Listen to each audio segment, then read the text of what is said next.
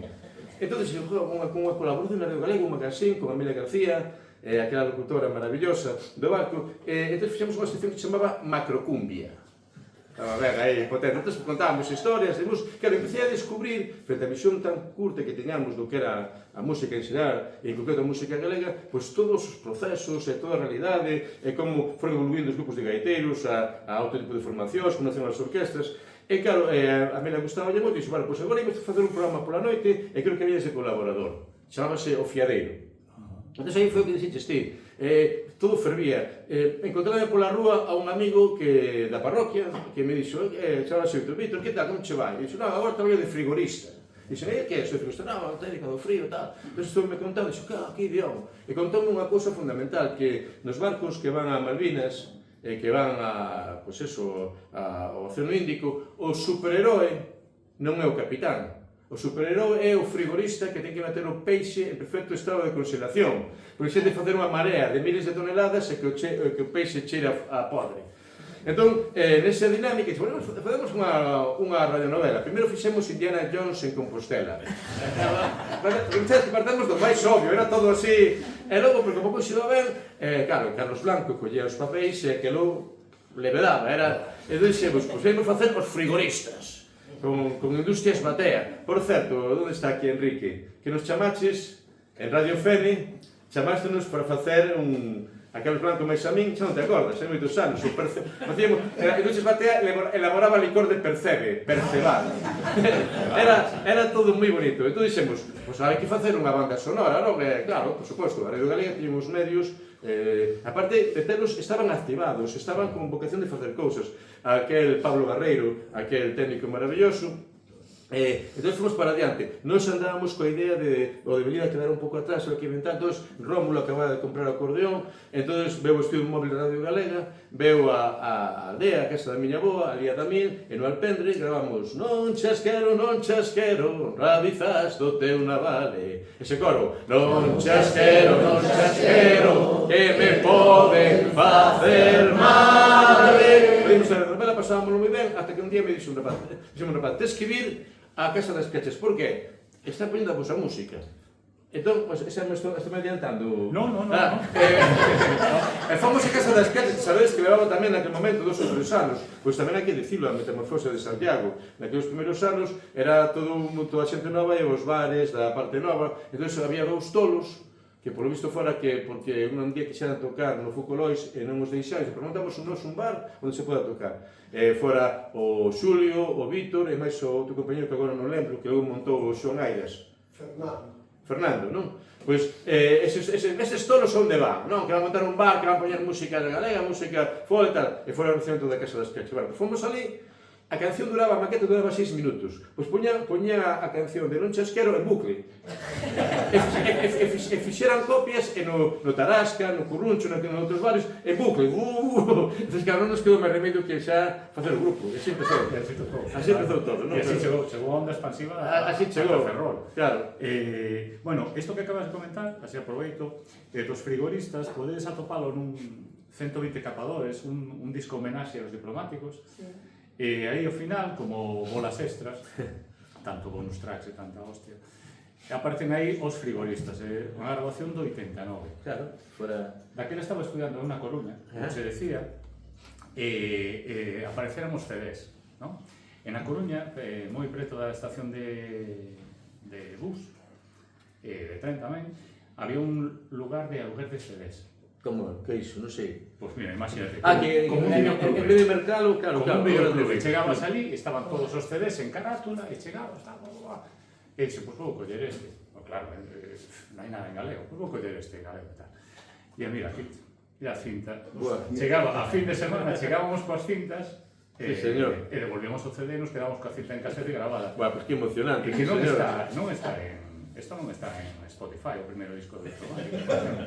Non sei, mira, claro, non sei... E claro, é un manchadísimo non chasquero. Pero que, pois, que emocionante, non? Mira, escribí que a buscar, estaba no Rocho e a tope. Sí, señor, esa versión de 6 minutos que... Claro. Pero está moi ben que faremos dos diplomáticos, faremos de min e todo isto, pero quero pôr acento niso. Creo que tamén son dos compañeros e compañeros desa Santiago que estaba fervendo, que era un lugar de creatividade, que era un lugar de transformación. E a radio e a televisión galega estaban nacendo e tamén tiñan esa vocación de cambiar o mundo. Por iso, que fomos moi afortunados de vivir ese momento. Sí, de feito, a Non chasquero, coido que, bueno, daquela, vamos a situarnos un pouco musicalmente, estábamos no auxe que chamamos os ritmos do mundo, o world beat, a world music, o que fora. De feito, as discográficas sacaban recompilatorios. Había uno que se chamaba Gaita, Violines e outras hierbas, sí.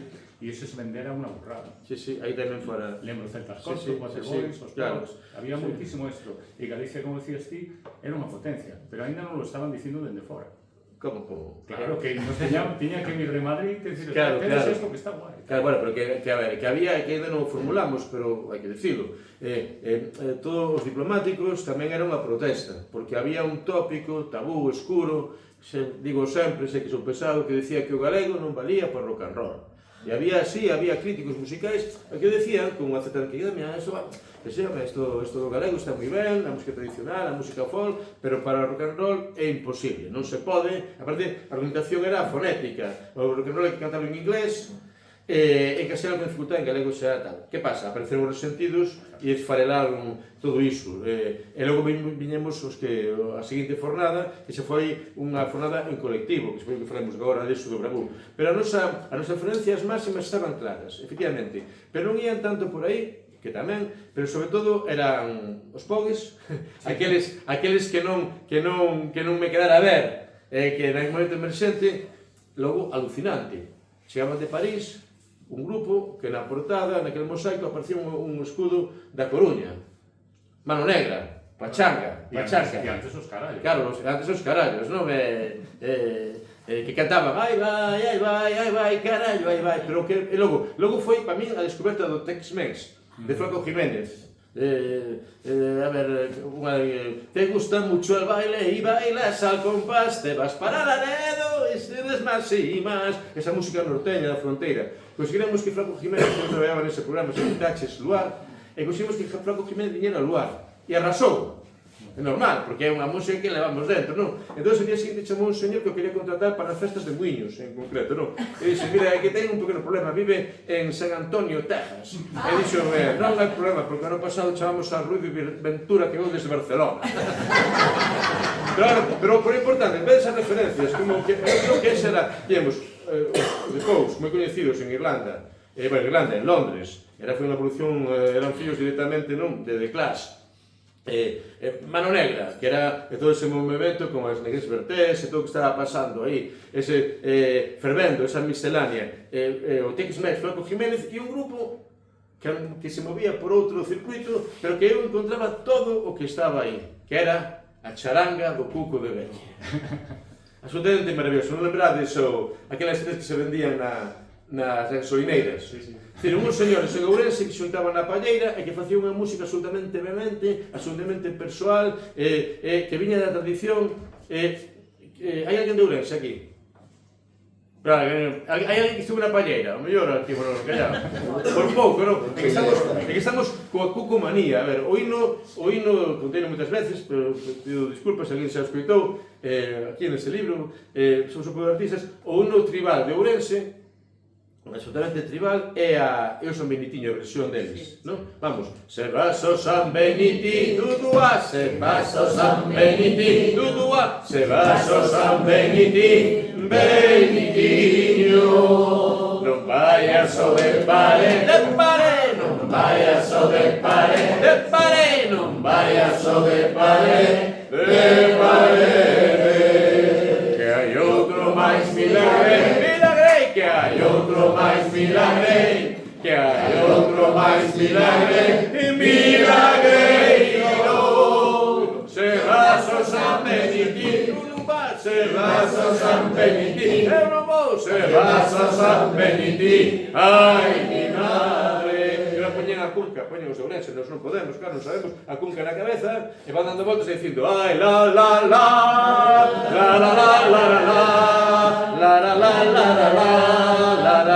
la, la, unha canción totalmente tribal, cunha personalidade absoluta. Pero quen é o autor? Claro, o Cuco, o señor Claudio, non. O señor Alberte dos Pichís, da Orquesta Alborada, non. O Inglés, non. O autor, sei que moitos sabedes, pero para que xente que non saiba, é un cantante italiano chamado Toni de Lara. Toni da Lara, efectivamente, que actuou no Festival de San Remo, que fixo unha canción que chamaba Norma.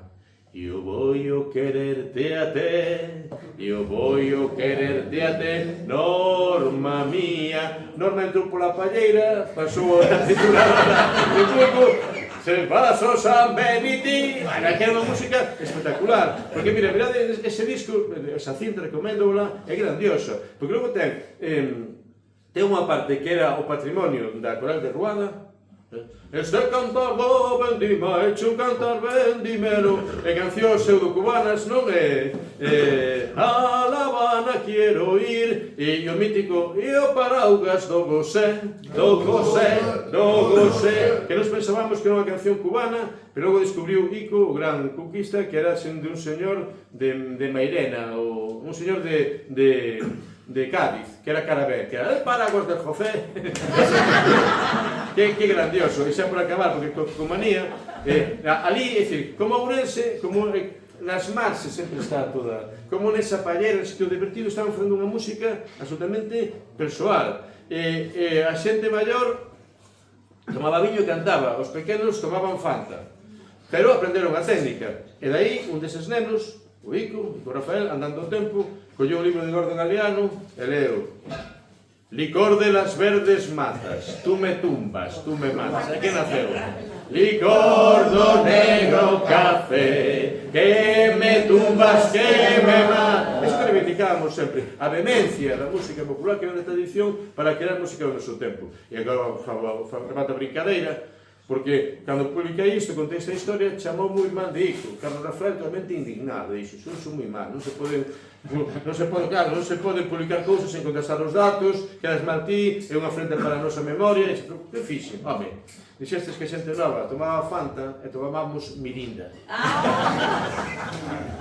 Non me estendo tanto nas respostas, porque claro, son un mundo, hai remisión. De feito, o que comentaba antes dos clásicos orelludos que gravei co meu aniversario, un era no chasquero e outro, obviamente, foi co café e con todo aí dico maravillosamente a historia. Acabas de decir, é unha cousa que saibades, por se caso queredes sumarvos, que estamos vivindo a cucomanía. Estamos reivindicando o cuco de velle, pero non pedindo unha subvención ao Concello, non o rego habitual. Simplemente, o que queremos faceros, co Ico Rafael, con Cristina tamén, Cristina que tocaba no Sonor Machín, e con máis persoas, cos irmáns Toniño e máis o seu irmán de Trixadura, que tamén ían ali, pois o que queremos facer dentro dos días, non lembro agora a data, é xuntarnos outra vez en velle e cantar de arriba a baixo o repertorio. Xa fixemos unha vez e foi tan bonito, que dixo unha rapaza, tedes que vir a Naceda. Por qué? Porque o meu avó tiña un baile que chamaban o baile co comunista. Chamaban o baile comunista, pero non era comunista ni pouco, ni moito. Estivo 50 anos pechado e queremos reabrir en honra do cuco de velle. Iso pasou, e fomos ali e foi maravilloso. Entón, se estades atentos ao cucomanía, iso pode ser algo moi bonito. Comentabas aí un momentiño guionista da Radio Galega, bueno, a televisión do lugar, neste caso. Entón, xa estábamos nunha voráxine no que a televisión de Galicia, como todo o que comeza, ten moita efervescencia, non? E non había o filtro que hai agora. Non había, que mo di, de quen é fillo este. E vetamos un pouco, non? Na televisión Galicia que está pasando agora. Daquela non, daquela era calquera idea, chegaba o Mercedes Peón, iba polas aldeas coas señoras, levábaos ao lugar. Como surgiu eso de que foras guionista do lugar? Sí, vou aí directamente ao primeiro lugar. A ver, a Televisión Galega acaba de nacer, a Radio Galega, toda a xente que entraba con esa idea un pouco despistada, pero de comerse o mundo, de fazer algo novo, e sobre todo o tema da censura, que se vive agora, e dos tabús, e da manipulación dos medios, estaba Fraga, Sánchez Albor. Pero que pasa? Pensa que Fraga iba a preocuparse polo bravú, non tienen idea. Eso, claro, entraba por aí, era todo creatividade. Aparte que, bueno, que tamén hai que decir que esa xeración de Fraga e de Fernández Albor, non? Sí, digo, bueno, que a veces me equivoco, eran xente que tiñan mala conciencia. Claro, eran franquistas, ministros de Franco. Entón, sempre estaban contemporizados. Por exemplo, vémolo coa lingua, non? É dicir, que tiñan un respeto co galego, intentaban aprender o galego, intentaban facer ben as cousas, etc. Agora non, agora é unha xente que non ten ningún tipo de pudor, ni tal, e que van a por todas. Ben, entón, pues foi todo así, foi todo grazas a que veise conferencias sobre a música galega tropical, chamame Carlos Blanco para traballar na Radio Galega, facíamos aquelas xestas, chamámoslo tamén, e entón chamoume Antón Reixa. Antón Reixa para que colaborase, para que coñecera, porque claro, Antón Reixa é unha figura fundamental. Depois de gravar esa maqueta, dixemos, tens que escutar Antón Reixa. E collín o 127 do meu pai, crucei a Ponte de Rande por primeira vez, en un momento así como de iniciación total. Estou dicindo que tamén todos lembramos cando cruzamos a Ponte de Rande por primeira vez, non? O 127, e tiña o teléfono que me pasara alguén, porque xo, teno que escutar Antón Reixa. E díxome, chameino, a ver, que me contestan, mira, estou aquí na oficina na Avenida das Camelias, e teño que marchar en media hora, a ver se tal. Fui todo cheo de tensión e de medo, conseguín aparcar nas Camelias, saudoume, ximoume mangallón, que tal, e dixo, mira, teño aquí esta maqueta, bueno, a ver, vamos a escutar. A maqueta duraba 6 minutos. Estivo 6 minutos como Clint Eastwood sin mover un músculo, senón... Non decía nada, non facía un comentario, estaba... E ao final dixo, que ben, por fin xa non estamos sós. E aí xa foi un apoio decididísimo, tan decidido que acababan de montar unha fundación de sentidos que é unha discográfica, fomos a primeira referencia deles, creo que tivo un pouca trayectoria, e dixo, vou facer un programa, Galicia sitio distinto. E chamoume de guionista. E o que diste, é un programa, supoño que o vedes de cando en vez, ou anda pola rede, absolutamente maravilloso. Estaba enganchadísimo. Claro, porque eran, a ver, a cultura galega, a cultura popular, entraba por fin na televisión, pero entraba como un elemento de modernidade. Entón, tiñas a mellor iluminación, a mellor, realización, todo estaba absolutamente cuidado, pero con cochino bravo, con público comendo churrasco ao redor. Non sei se lembrades como chegaban os invitados ao programa. Chegaban en coches de choque feitos en Cangas de Rei por Seijo. E as azafatas eran señoras así incansables de Cangas. Sabedes aquela comparsa de Cangas que se rebelara contra o Bochechón, que subía a contribución? Estaban ali e estaban sentadas deitadas nunha cama redonda que fixera o carpinteiro de Astureses. Os pequenos astureses ali no Carballiño foi aquel home que construíra un helicóptero, non sei vos lembrades, que nunca chegou a voar, porque dicía que lle faltaba un reductor. Pero bueno, era a creatividade da cultura popular. E bueno, logo que ven, aparte vou citar ao meu Príncipe de Lobos e todo, há unha referencia máxima. Era toda creatividade. Josundur, é imposible que veña a televisión galega. En un auto de choque e ao lado o Cazote de Fonfría, que era un gran tocador de trompa. Era a forza da vida, estaba ali. Entón empecé a colaborar. Temos que buscar personaxes e creo que foi a tua muller que me dera referencia. En Bouza Redonda. En Bouza Redonda había un señor que decía que era a reencarnación de Nietzsche. ¿Sabes que coñeces? O inventor da linterna frontal. Ben, só tens que abundar neso. Mira que ben, eu teño un libro, non? El heredero, memorias de un precursor. Ben, este señor encantador, Gago, dice, ves, claro, aí está, vamos contar, se tal, depois, cando vamos falando isto, porque é moi interesante esta historia. Claro, dice, un home que dedica a reencarnación de Nietzsche, é un toliño, non, era unha persona sensata, tranquila, pousada, pero consciente do seu poder. Ele dicía, eu poñome a ler a Nietzsche, e dicía, cajo no niño de Dios, que coincidencias ten comigo. Pero hai un problema que eu supero. É a reencarnación. Entón, veo o programa, ese era o perfil de personaxes tan interesantes. Veo o programa e foi maravilloso. Amigo, traballaba na Bazán. Claro, entón ele dixo, claro, porque ele, os seus escritos, a súa creatividade, pois liberaba moita enerxía e dicía, o único problema que teño é controlarme a mí mesmo.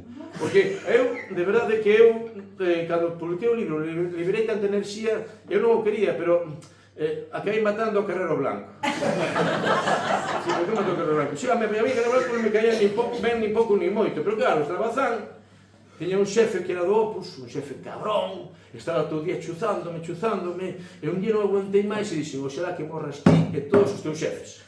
E dali un pouco, el colleu un cancro, morreu, e dali un pouco morreu o xefe do Pusdeiro, Carrero Blanco. Temos que falar despois con cara, porque senón xa se... Ese era o programa que existe distinto, absolutamente vehemente, brutal, creativo. Pero que non existe nisto? A forza da cultura popular, pero non como unha anécdota, como ese outro, non, como un elemento de modernidade absoluto. Por que non un elemento de modernidade absoluto? Porque estaba ausente. Nunca aparecera, pois eso, o Cazote de Fonfría, ou aparecera... Como se chamaba? Ramiro. Non van a aparecer... Bueno, que logo decía... que estou viaxando, claro, que toda esa enerxía tiña unha dimensión fundamentalmente sexual. Entón decía, o libro está dedicado a súa compañera, que non podo como chamar, que dicía, a súa compañera, que tal, unha muller humilde que sabe que sigo sendo mellor na cama. Ese é o prólogo. Bouza Redonda, temos que falar, porque reivindico ese libro, debíades tratar, bueno, falamos do personaxe. Entón, fora tan bonito, tan creativo, tan lindo, escribimos tantas cousas, eu que sei, estuveramos con Dios, o último guerrilleiro de ali, da zona de... Bueno, agora non me sei o nome, chegando por Averín. Fora moi intenso. Entón, unha vez que acabou ese programa, se me empezaron a chamar como guionista. Primeiro chamaron un programa que se chamaba Bam Bam Club, con María José Rodríguez. Fixen ali, aí coñecín a dous rapaces, a Pilar Comesaña e a Cisco Novo, que eran a voz oficial da movida de Vigo. Porque Pilar Comesaña era filla do propietario do Faro de Vigo, facían un suplemento que se chamaba Faro de Vego, pero así Faro con escritura de forma alternativa, como se fose en inglés. E entón ese era todos os contos da movida. E con Cisco, andando o tempo, que era a época dos románticos e tal, fixemos os irmáns Bochechiñas, que fomos o primeiro conxunto de rap portugués. É que é alucinante, todo isto, de verdade, é alucinante. Que pasa? Nunca seremos recoñecidos por qué? Porque para a oficialidade de Lisboeta, o rap ten que nacer nos suburbios de Lisboa, non? Coa xente preta, e non pode vir os galegos a enviar o portugués. Ele tiña un amigo en Porto, era a presentación de un disco de un grupo que se chamaba Reporter Estrábico, un grupo moi queque, no mercado de Macharelos, pero de Porto.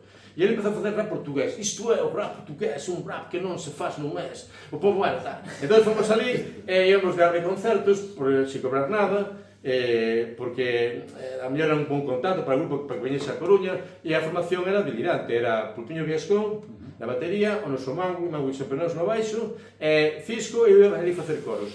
E arrasamos. Porque eran letras políticamente hiperincorrectas, mas que naquele tempo xa non era. Entón, a primeira, estábamos nas propas de son, os técnicos non nos facían moito caso, e empezou o Cisco. Matou a súa muller cunha faca de cortar bacallao. Ras! Pam, pam, pam, pam. Xa me atrás dos técnicos. Oh! Mas isto é moito engraxado. E xa fomos ali, bueno, en fin. E logo xa non sigo contando os aventuras do rap portugués, porque, xa, non sei a que chamos aquí, bueno, e logo a continuación diso, xa me despois dese programa chamame para o Luar. E o Luar, claro, viña de un sitio distinto, era un programa alternativo. E o programa parecía un programa estándar ou tópico. Non, o primeiro ano do Luar foi a cousa máis destroyer, máis revolucionaria e máis intensa que vivín. Dende descubrir a música portuguesa, por exemplo, a miña función era levar grupos. Entón, foron todos, foron os Rastreros de Chantada, foron tal, foron os Bercalludos, con o Piño Viascón, que en vez de micrófono levaba un cepillo de dentes. Fora todo ben, non? Fora Peste e Sida, o grupo portugués. Hoxe o día da orxía parroquial. Todo perfecto. E foron uns santiños de sectores de Dorado, de Cerceda, que tiña unha canción tan nota que cantaban: collo o coche, coño o casé, me cago en mi madre, roubaronme outra vez. Cadrou que estaban na televisión unha amiga do director da muller do director da televisión de Galicia, e aí acabou todo o mundo rockero. Era así. Pero o primeiro ano do Luar foi, para min, absolutamente brutal. Coñecimos, por exemplo, a Clemente de Ibias, digo, ese mítico gaiteiro, Clemente de Ibias, que veu de Ibias coa súa gentiña, e tocou aí, échale la bocina, toca, e tanto arrasou que volvemos chamar, e esta vez, en vez de a gaita de sempre, a gaita remendada, compraron unha gaita nova, e foi que mandar unha nota. Foi así. E logo, sobre todo, claro, chegou aquela rapaza tan hippie, coas guerrillas tan longas, aquelas señoras tan tímidas, vironse no escenario, aquelas señoras tímidas, coa mesma iluminación que Miguel Bosé, puxeronse creches a foutas, empezaron a cantar, empezou a revolución. A rapaza era Mercedes Peón, e descubrimos que en todas as aldeas, en todas as casas, os avós cantaban. Porque falouse moito disto este ano.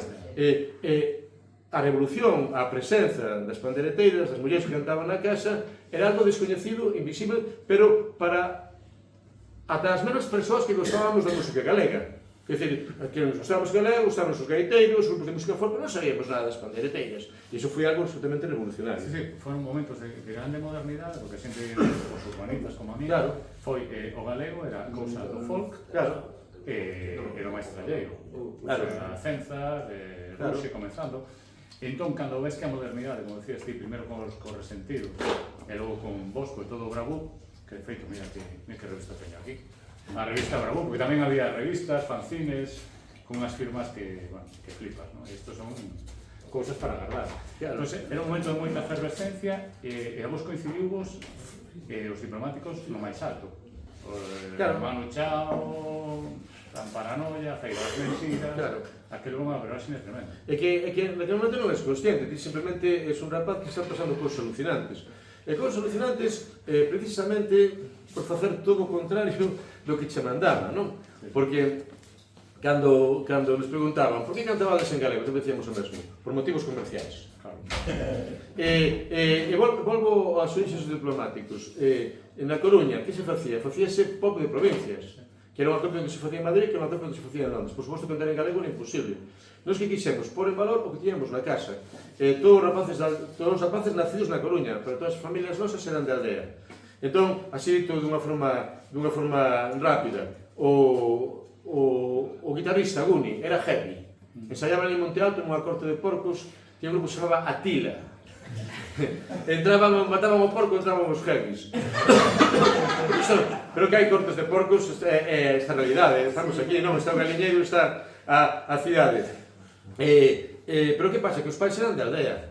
E como eran de aldea, pois gustaban as pezas en xeves, tipo, vamos, 1, 2, 3, 3, e pousa, e non me toques naquela cousa, la. Logo estaba, porque morraba, porque senón non acabamos, estamos aí preocupados, como vai o noso. Ben, bueno, foi aí un... Nada, pois é un aplauso por este momento aí, está recuperado, non? Pois dicía, estábamos reflectindo o que pasaba... Aí está. O que pasaba nun barrio. O rapaz heavy, pero os seus pais viñeran de Aranga. Logo estaba Rómulo, que logo foi un virtuoso do acordeón. Ele era seguidor dos chichos e dos chunguitos. Veña, cantémolo, 1, 2, 3, 3... Carmen, Carmen, voy a tener que emborrachar esas palmas. Carmen, Carmen, Carmen, porque si no nunca voy a hablarte. Pero que pasa? Que os seus pais eran de Chavín, de a zona de Viveiro. Entonces, él, na súa casa, estaba cheo de cintas do campo da festa, de ranchera mexicana. Agua del pozo de la Virgen Mexicana, para que aprendas a querer. E logo estaba eu, que estaba con música folk, efectivamente, con moitos problemas, que logo veíate moi mal, sino moi mal. Hasta que descubrí que o meu avó fora fundador dos satélites, que no 54 foran a Venezuela, e foron a Venezuela, fracasaron, sí, porque claro, foron a Venezuela a tocar música tropical. E como se ven aquí unha persona de Tasmania, poder música galega, claro. Sabedes que para Venezuela, no Caribe, en xeral, a nosa música é moi aburrida. A música galega parece que é música militar. Sí, música militar. Por qué? Porque vai a tempo, cuadrada. Veña, outra vez cantémola. 1, 2, 3, 3. E pousa, todos naquela cousa, la. Cada música deles é totalmente a contratempo, sincopada. Yo soy el son cubano, todos me bailan contentos, se divierten como hermanos. Soy guajiro monte adentro. Fracasaron, pero trouxeron todo o esplendor do trópico. Aonde? Ao campo da festa. Pois esa música levámola dentro, 1, 2, 3. Así fue que empezaron papá y mamá, tiraron a pedriña pola verdad. Entón fixemos xusto o contrario, que había que facer, e desa miscelánea, claro, que tienen como referencia Mano Negra, como Cuco de Velle, naceu ese discurso que foi como un recoñecimento, dunha forma técnica, unha anagnórise. A que lle gustaba? Pois a todas as familias, todos os rapazes que eran fillos de pais que viñeran da aldea. Eso foi unha conmoción moi bonita. Claro, que todas as bandas do Bravú eran de vilas máis ou menos pequenas, menos sí. vos, pero vos, dentro do que é unha vila como a Coruña, claro, de barrio. Claro. De barrio. De barrio, xente da aldea. Claro, de barrio como 90% da poboación da Coruña. Claro, aí temos outro tema, algo que non se nos contaba. Na análise de realidade, eses mitos mentireiros, que son unha forma de perpetuar unha forma de poder constante que ninguén cuestiona. E se hai un mito que é unha mentira que funciona como unha verdade absoluta, é o mito do rural e do urbano. Como se fosse unha fronteira radical. Funciona hasta para falar do PP, non? Os da boina e os do birrete. Cando todos somos da aldea. Pero en vez de poñer ese vínculo, bueno, que a aldea xa está tan depauperada e tan golpeada que non se pode decir aldea, hai que decir o rural. Como se pode decir? Como nos poden codificar desa forma? Vos coñeces alguén que diga, eu vivo no urbano. Non? Cando todos, mirade como funciona o mito, o argumento, este argumento. Funciona moi ben. Porque aparentemente é inocente. De entrada cortan os seus vínculos coa aldea. Cando todas somos da aldea. Pois non ten un instituto, pero no meu era así. Ninguén falaba da aldea en todo o curso. Pero o último día, se decimos, pobriño, pasamos todo o que mira ese rapaz, pobriño non ten aldea. E era este, non? Era o rapaz pobriño que non tiña aldea. Ben, mira como funciona. A aldea é a natureza, a beleza, efectivamente, a cidade é o dinamismo, a creatividade. A aldea é o que está esmorecendo, que se vai. A aldea é o futuro, a cidade é o futuro. A aldea é o galego. E a cidade é o castellano e o inglés. A mesma forma de condicionarnos. Entón, simplemente, é dicir, non estamos de acordo con esta visión de realidade e vamos a dar outra visión.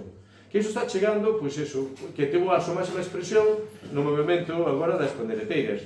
Cando descubrimos que as nosas aboas, isto dixo moi ben Richie Casas, Outro día de un concerto, Richie Casas, sabedes, é o, pero que a mí xente non o sabe, é o neto de Adolfina, perdón, Adolfina é a súa madriña, de Rosa, unha das pandereteiras de Cerceda, a que lle deron as letras galegas.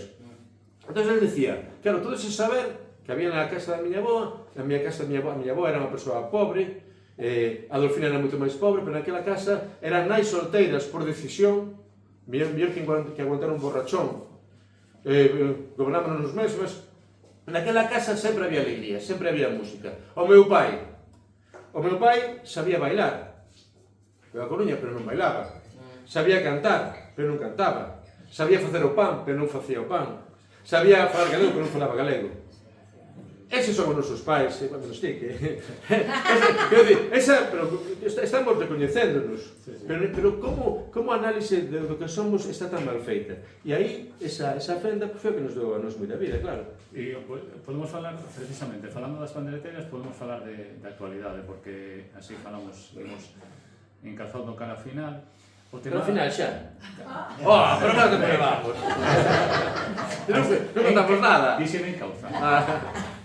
A música actual, o sea, o boom da música actual, o que diferencia ser a música galega agora é a forza das pandereteiras e mesmo de baiuca, a folktrónica, que al final son moitas cosas que non son aos máis maiores, pero que agora están como arriba, agora son guais. Pero é maravilloso e é lindísimo. Si, non só nos moito, porque todo iso inventou no Mercedes Peón. Aí hai un punto de inflexión na cultura galega contemporánea. Na música galega pasan cousas feitos maravillosos, pero houve, a meu entender, está ao lado un experto que o mellor matizas ou enriquece esta idea, houve dos artistas que marcaron un punto de inflexión que cambiou todo. Mercedes Peón, naquelas tempos dicimos, por que non grabas un disco, ti soa copa en directa, etc. Podíamos falar moito disso, e dicía, para que? Nunca vou superar as miñas mestras. Entón, inmediatamente chegaron, e vin varios produtores Mercedes de world music, pon a tua voz e tal, con unhas bases electrónicas. Non. Chegou o propio Manu Chao. Cando Manu Chao aparecera por aquí, por Galiza, pedíronme, unha historia moi longa que contaremos outro día, que se non dá tempo, pedíronme que pasase música galega, pasei todo o que tiña por tal, e quedouse con unha cinta casé, que era Mercedes Peón, puña Rosalía de Castro, porque ela era directora da agrupación de Rosalía de Castro e Padrón. E o disco era voz e pandireta. E foi así algo fascinante. Manu Chao, naquele momento, con todo o apoio da Virgin, quixo ser o produtor do disco de Mercedes Peón. E dixo de Mercedes, non? Quero te moito. Pois se me produces ti un disco, vai ser un disco de Manu Chao. Quero fazer un disco de Mercedes Peón. E Mercedes aprendeu electrónica musical, informática musical, aprendeu líneas de baixo, aprendeu armonía, e creou todo o mundo.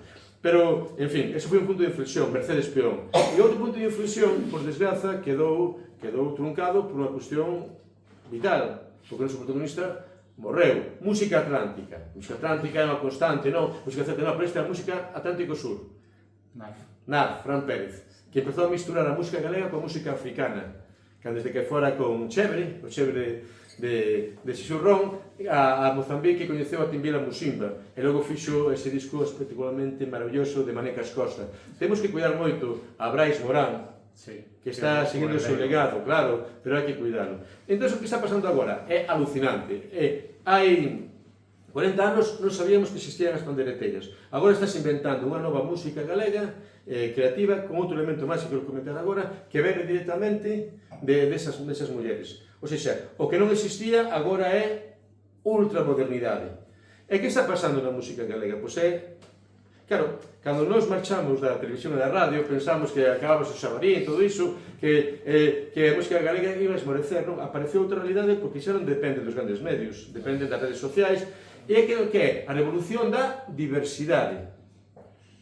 Porque, a ver, Marimondra, se nos diga hai 30 anos que un chaval está cantando no escenario que son maricón, sería impensable. Que pasou? E agora esa revolución da diversidade é o referente máximo. Somos un pouco de artistas, o que digo sempre. Quen son? Mira que nos romperon a cabeza co tema do galego, porque cantades en galego, xa dixemos, por motivos comerciais.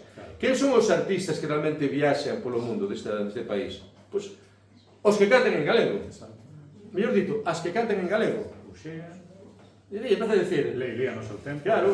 Era a hostia, Leilía por Europa adiante. claro, poesía, leilía, Mercedes Peón hai 3 anos tocou en Nova Zelanda, nas Antípodas. Toca todos os anos en festivais ultramodernos de Escandinavia, non? E toda esa nova fornada de rapaciñas que é algo absolutamente maravilloso. Por lo tanto, sí, a ver, hai 30 anos decíamos que o galego non valía para rock and roll. Estábamos mal. Agora estamos moito peor, a cuestión da lingua. Porque aparte da parada de falantes, agora dinos que o galego non serve para as matemáticas. Co selo da Consellería de Educación. Pero en materia de creatividade somos unha referencia absoluta. E aparte tivo que mirarlo constantemente, non? De todo o Estado que se interesa. Non se pregunte, que está pasando na música galega? Sí, continuo. Claro. Bueno, e xa que estamos coa escena actual, para considerar que hai, bueno, pues, para considerar que hai unha escena musical, ten que haber de todo. Ten que haber discográficas, que, bueno, non as hai, máis ou menos. Claro, é un cambio de... É un problema. E ten que haber incluso bandas que non nos gustan. Por suposto. Porque, que me iba a decir? Que non se iba a decir hai 20, 30 anos e dicir, no, este grupo non me gusta. Claro. O que estaba en galego te que gustar, porque era tan pouco que o necesitabas. Pero agora hai bandas que, por exemplo, non nos gustan. Incluso hai un punto, e agora entramos, de nostalgia, de recuperar, incluso de dicir a xente de agora, mira, aquí temos unha serie de hits da música galega que tens que recuperar. E aí entra, en certo modo, a Orquesta Bravo Xangai, que era un proxecto que eu dicía, pero cando van gravar? Cando van gravar? Porque eu escoitaba a Orquesta Xangai, ata que o día me dix, mira, aquí é o disco. E, ostras, por fin. E a Orquesta Xangai, o sea, reúnenos a todos e ten todo o que distir. Ten os himnos do Bravo, ten recuperación de clásicos, e logo ten esa fórmula de mesturar o rock cunha orquesta. Sí, ben, a Orquesta Bravo Xangai é a formación na que milito actualmente e para min é a felicidade. Por moitos motivos. En primeiro lugar, está... Porque tocar é a felicidade. Non é a experiencia máis bonita na vida, a mellor que non ten outras, que tocar con persoas que queres, que tocar con tus amigos, tocar con tus amigas. Por eso a miña aspiración é non parar de tocar nunca. Estou, por desgracia, a ver amigos, proxectos que deixan, que ahora xa non é o momento, e logo viven unha auténtica e constante melancolía. E tamén porque estamos cumplindo no noso circuito modesto, tranquilo, o soño da mocidade, cando queríamos cambiar todas e todo o mundo, que non fose un grupo estándar, que fose un colectivo de amigos, pois conseguimos. E iso é lindo. E sobre todo, porque estamos liberados, que iso cuesta moito, dicimos que estamos liberados, pero ás veces non, da palabra terrible, a máxima expresión do capitalismo levada á música. Sei que sabes que é, pero que será esa palabra? Éxito. É que é terrible, é o capitalismo levado á música. E asociado sempre con fracaso. Claro, que iso ven despois, iso ven terrotos. Dicir, unha rapaciña pinta ben, e que ben pinta, se é un Picasso, non, é unha rapaciña que pinta ben. E montas un grupo, que ben, e ides ten moito éxito, como naces así un mundo de fantasía que é o éxito, e que non o fracaso. É que, cando as miñas fillas teñan 8 anos, vinas vendo nunha televisión pública, nun horario de máxima audiencia, un programa obsceno. O telexornal, non. Aquí sempre alguén que me dio telexornal, pero xa me adianto, non? Operación Triunfo. Como se pode lanzar esa mensaxe? Porque aparte da brincadeira, como se pode lanzar esa mensaxe nun horario de máxima audiencia a xente nova? A música para triunfar. E o que diste, se non triunfas, fracasas. Ese tipo de programas, o momento máis patético é cando se expulsan, e cando poñen así, fan un comentario de lo he pasado moi bien, así non especie de bonita cabrones, e porque puta, vou matar a todos. Non, entonces, ainda que a nós tamén, claro, porque non, esa correntada de discográficas do éxito, non sei que, e tal. Entonces, ser quen de crear esa, o que está pasando aquí, non? Na Peruchera, que é un espazo para compartir, non é un espazo para triunfar. Pois iso foi o noso grande logro da Orquesta Bravo Xangai, seguimos o noso rego, tocamos... E é o que se chama, o que os críticos chamamos un supergrupo, porque está Richie, está Olivier, está Xan... O da Orquesta Bravo Xangai, quero que decir que foi bautizada definitivamente na parrocheira de Ferrol, Emilio para Emilio. Sí, porque claro, nos, pois iso, caicos diplomáticos, que sei que estivo aquí, díxome Mini, paraxes de tocar, sí, pois para... definitivo. non fagas como a mí, porque eu dixen que deixara fuxen os ventos, depois chamaron nun teleclub, non falaba moi de mini, non? Nun teleclub, toca aí, e xa me leí coa Kenya e até hoxe, bueno, pois pasoume igual, non? Pero eu fixen caso, entón que fui un día con Antón, entón montamos os 3 trebóns, seguimos aí a nosa ruta, e logo fomos nos expandindo, ata que se chegou o aniversario do Ateneo de Noubarris, en Barcelona. Penso que hai sector que domina a cuestión. Barcelona, humilde, nos outeiros, que está a 1 hora en metro. É un barrios de obreiros construído nos anos 70 por a emigración galega e a emigración andaluza fundamentalmente. A máxima expresión de Noubarris é Susana Seivani, a gaiteira. Estou dicindo cousas moi raras, non? Porque son, esta realidade que nos contan é outra realidade, que non é que sexa a outra realidade, non, simplemente facetes. O pai de Susana Seivani, Álvaro Seivani, é da zona de Meira, non? De Chao de Posadoiro. A nai é de Soriguela del Guadalimar, provincia de Jaén. Coñeceron salí, claro, e o día da festa tocaballe pezas da Pantoja na gaita. Ben, pois ali había unha fábrica de asfalto, e a veciñanza que non tiña nada, ocupou a fábrica e creou un centro social maravilloso. Ali recalou o Garbanzo Negro, ese grupo de orixe galega, pan-europeo, con Nacho, e empezou a facer a Avenida Atlántica. Íamos nun Castromir cargado de músicos galegos, echábamos ali e facíamos a nosa festa. Foi maravilloso. E para o 40 aniversario chamáronos outra vez, e foi cando montamos, para a ocasión, ainda que éramos as novas persoas, a orquestra, non, éramos Xangai, a banda de Xangai, porque Xangai é o nome do tren, nós tamén chamamos Xangai, non? Que levou a miles de galegas e galegos a Barcelona. E entón estábamos tocando en Fisterra, e veo un mesejo, da canción Mesejo, vai, Mesejo, dixo el, cacho orquestra tes. Porque nós ao principio metéramos un amigo que tocaba o bombardino, chamábase Lourenzo, da banda municipal, e un día Lourenzo non pudo vir, entón mandounos un amigo, que era Manu Paino. E Manu Paino non pudo vir, e chamou outro que chamaba Martiño Mato, e logo puderon vir, e logo se quedaron os tres. E logo facíanos falta, marchou Mano e entrou María. Entón é un grupo de amigos. Díxonos Mesejo, cacho orquestra tes, claro, porque éramos unha orquestra, non nos dábamos conta. E na parrocheira xa guinda foi Pepe Coira, ese músico tan extraordinario de Chanteiro, sabe, ese virtuoso da armónica, que dixo, tes unha orquestra maravillosa, pois quedou claro. Non nos bautizámonos como orquestra, foi a Orquestra Bravo Xangai, foi o talento dos grandes mestres. Unha experiencia moi bonita, é moi diferente, estamos vivindo con moita intensidade, claro. Bueno, xa sí que chegamos ao final, Xurxo, bueno, quería darte personalmente as grazas, porque non sei cando nos coñecimos por primeira vez. Desde sempre, non? Parece, é que eso, cando falaba da generosidade de Xurxo, iso, que desde o primeiro momento que me presentei, ti está, non sei que, grazas, e sempre foi, bueno, exageras coas louvanzas, moitas veces. Bueno, teño que dicir que un día confundiron con Manuel Cráneo. Non te acordas? E non se parece en nada, ou sí, non sei, hai, físicamente non, por ese punto de creatividade. E nada, que eso, que desde o principio, bueno, primeiro coñeciche como tal, se comenté algunas cousiñas, este disco, falamos antes de Ixué, bueno, non dixemos Ixué é un dos discos imprescindibles da música galega, e para mí, personalmente, emocionalmente, este disco significou moito, porque está grabado con Kaki Arcarazo, o xente de Cortate, todo isto, e para mí foi, bueno, levei nos Estados Unidos e xente dicía, pero que é isto? Eu agradezo moito que o que di, que te verdade, que dice de corazón, pero evidentemente non se pode comparar con Ixué, porque... Xa, pero emocionalmente. Claro, emocionalmente. E aparte, permite que volva aí, a busca de Mercedes Peón, todos os grandes managers que ian levar o éxito, ela sí que subo, dicir, non. O Manu Chao, e logo estuvo buscando, equivocándose, porque fixo moitos proxectos, moitas tentativas que foron moi extrañas, pero finalmente encontrou, e pois se chamou o disco así, Ixué, estaba aí, era exponente. Pois nada, que moitas grazas por vir a Peruchela, por estar sempre apoiando colectivos como este, e para mí é un placer tamén que a Peruchela me dé a oportunidade de falar así devagar con xente a que admiro e que me marcou moito musicalmente.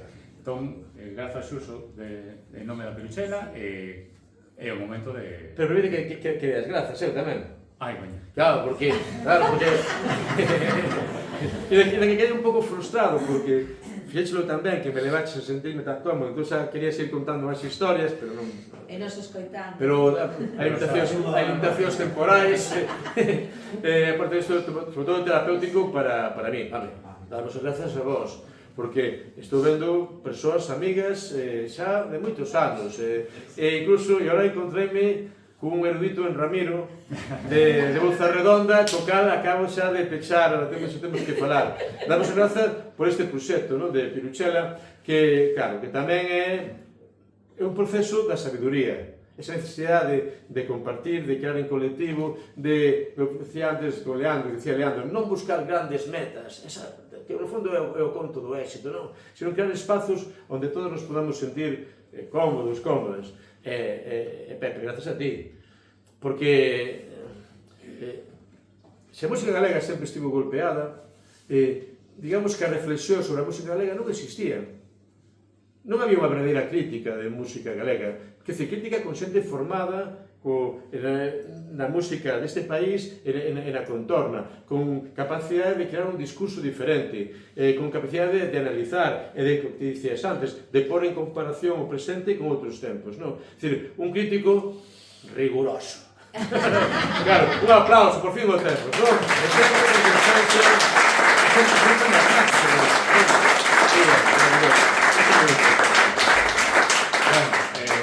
Sempre NARF e sempre Magui. Aí está. Bien.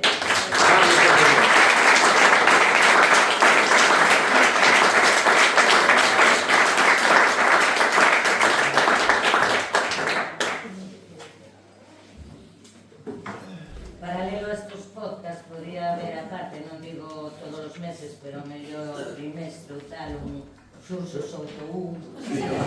Pero é unha mención. Primeiro canto eu,